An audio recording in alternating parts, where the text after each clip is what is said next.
Okay, how old I get, I'ma always watch cartoons.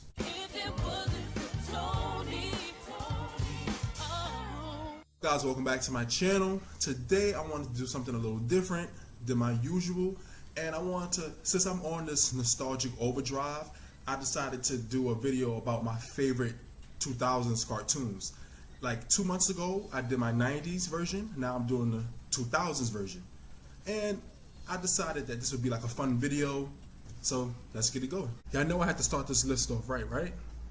My first favorite cartoon of the 2000s is the Aaliyah cartoon.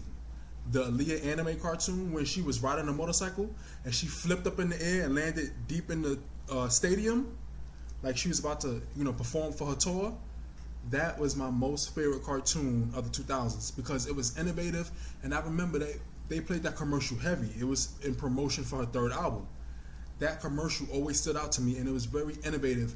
And Aaliyah wasn't the first one to do like some type of animation in the video, but as far as animation for a promo for your album, and it was talks that Aaliyah was gonna work with her brother Rashad, who was very into like the anime and Japanese animation, to like produce like some type of series. Like, what other R&B singer was doing that at the time? Come on now. This is why I love Aaliyah. This is why Aaliyah was always ahead of the game. She was always innovative, and this is why she was a groundbreaking artist. So my favorite cartoon to start off was that Aaliyah anime cartoon. It was iconic, and it still is. One of my other favorite cartoons is Jimmy Neutron. Jimmy Neutron was like, I don't know, I love that show. I love that little, it had like the most unique animation to me, because it was like claymation, but it was like computerized claymation. Like the animation was amazing to me. I love the show. I love how he was a boy genius. I love the little dog Goddard and Cindy and Libby and all the different characters, Shane, Carl, all the different adventures he used to go on. And I remember his catchphrase, "Gotta blast!" Like, I loved that cartoon, and I loved everything. It was one of those cartoons I used to watch in the morning before I used to go to school, while I'm eating my cereal. Jimmy Neutron is a classic. I love that cartoon. Next, Philly OddParents. Oh my God. Now y'all know my name, Tony Turner, right? So the Philly OddParents, his name was Timmy Turner. So imagine being 7, 8 years old, going to school with a last name like Turner, with a show like Philly OddParents. Everybody used to call me Timmy Turner, Timmy Turner, Timmy Turner. Like, and then I remember Designer came out with that song called Timmy Turner. Everybody used to associate that show with my name because of my last name. But I love that show. I love the Philly OddParents, the Fairies, Timmy and his crazy self, the Crazy Parents. Oh my God, what was his? Who was the crazy teacher? Mr. Crocker. And every time he was always trying to discover them, and his crazy little spasms he used to do. That was another classic cartoon. And to be honest, I really wish that they would bring some of these cartoons back, because they're way better than the cartoons out right now. I'm just saying. Next is the Berenstain Bears. Berenstain. I don't know, but y'all know what I'm talking about. I love that show because something about that show was so calming. The animation was like, it was a hand-drawn animation, and that show was so relaxing to me. And even back then as a child, certain shows you look at and cartoons you look at, you'd be like, oh, whatever, you just look at it for the animation. But that show always taught a lesson in every episode. And even though I was young, I always caught it most of the time. So I really like that show and the lessons and values it tried to teach you, because, from the books, those were like one of those cartoons that it was entertaining, but you learn like life lessons from them too. And even as an adult watching them, I still watch them on YouTube. I'm like, oh, that was a nice episode. So yeah, the Berenstain Bears, I love that show. I gotta talk about the Proud Family. The Proud Family. Oh my God. I think that was the best cartoon Disney ever made, to be honest.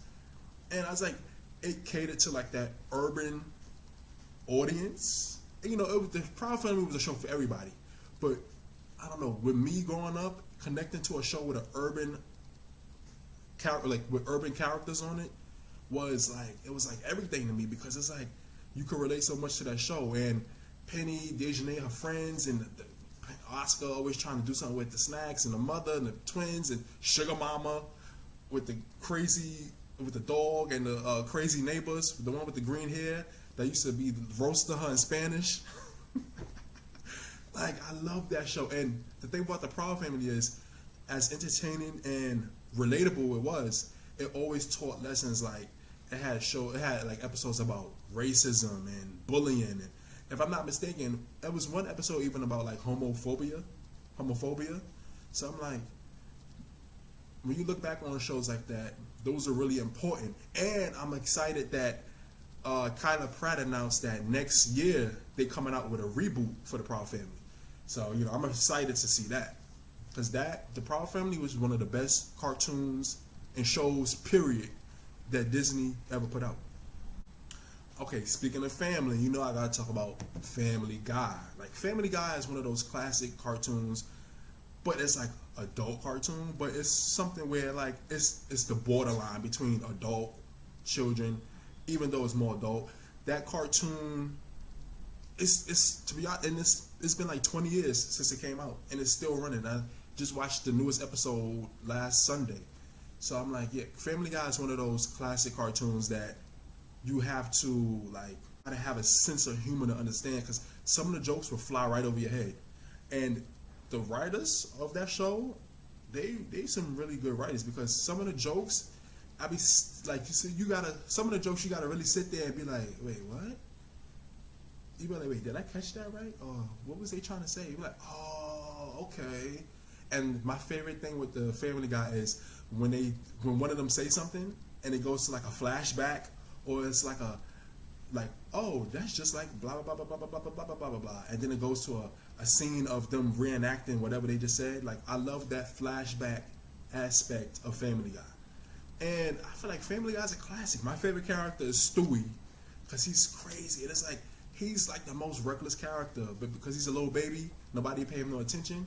But Brian, he really be doing some reckless on there. So Family Guy is a classic. It's legendary, and I'm glad it's still going. You know, I gotta talk about SpongeBob.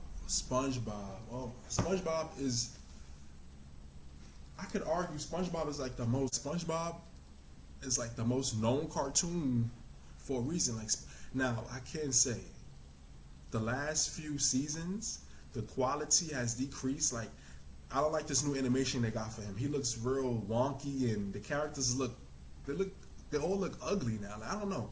Like SpongeBob from the 90s to like 2010, 11, that was the grade A SpongeBob. But this SpongeBob they got now, it's like, oh yeah, like they take stuff and they change it too much, and now it's like, but that classic SpongeBob, those classic episodes, the ones you see in memes and clips and, you know, stuff like that, SpongeBob is untouchable. Like, the creative idea for the whole sponge under the sea living in a pineapple, and like that whole show was a part of my. Who did watch SpongeBob growing up? Who didn't watch SpongeBob growing up? SpongeBob is a legend. Like, SpongeBob is legendary. Nobody can argue about that. And I really love that show. And I just wish that the quality didn't decrease, but you know, it's been out for like 20 years. So, you know, after a while, they start feeling like they gotta change this, change that, and it's like, it started going a little bit. But at least we still got them classic episodes to reminisce on, and you know, there's so many classic SpongeBob episodes going through my mind right now. That show is a classic. I love that show. Next, I have Kids Next Door. Now, Kids Next Door it took me a while to get used to that cartoon, because like, it was one of those cartoons that it came on Cartoon Network, and it wasn't like, at first it wasn't my favorite, because like, I don't know, the animation used to look a little weird to me, and the characters look weird, and I was like, certain animation, the animation style is what really hooks me at first, and I didn't really like it. But as I got to watch that show, and I even had the video game. That's how hooked I became on that show. Kids Next Door was really a good show. I liked the little adventures they had, and the villains and all the different things they had to go through, and it was like a nice, entertaining show. entertaining enough, and then, it was what it was. As a ranking, it would be on like my top 5, but it would still be enjoyable enough for me to put on this list. Kids Next Door, it was pretty good for what it was. And I'm gonna end this list by saying Courage the Cowardly Dog.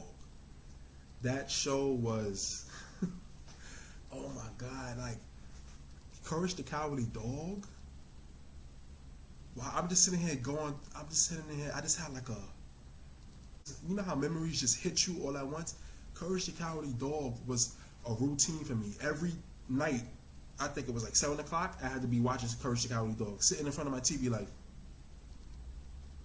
I loved the whole dynamic of that show and how they lived in the middle of nowhere, and it was always some crazy random creature or person popping up in the town, messing with them, and he had to save Muriel, and Muriel, the things I do for love. Like, I love that aspect of the show, and how what's his name? Yusuf, right? You stupid dog. You made me like. I love that whole aspect.